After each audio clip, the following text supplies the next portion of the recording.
We're there for people who feel like they don't really have many other pieces of support. There's not really, we're there for people who don't feel like they have anybody to help them out. I typically call the bridge team analogous to a trampoline. When people come in the first time, we get them when they feel like they're falling.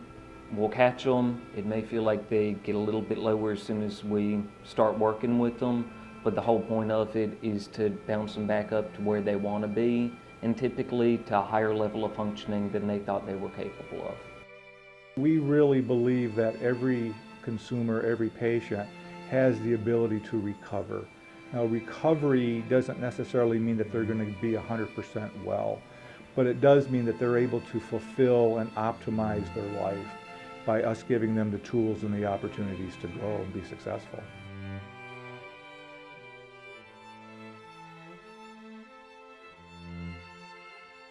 The first call that I had that was a crisis call was somebody that literally had a razor against her arm and was about to cut herself, and that was my first crisis call. And I stayed on that call for about an hour and waited until she was able to reach out to her sister, and her sister came, and I spoke to her sister and made sure she was there, and they took her to the ER.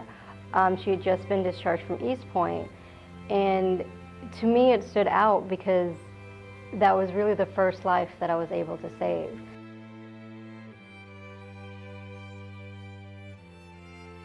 Seeing people that come through that are very psychotic, are unable to function in their daily lives. They may be suicidal, they may be having hallucinations, and just really have no contact with reality. Their reality is so very different from ours.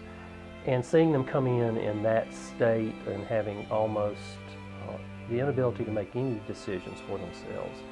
And after a few days, seeing that change and some hope, some light coming on, and then after their stay here, having them walk out the door and able to return to work, family, home.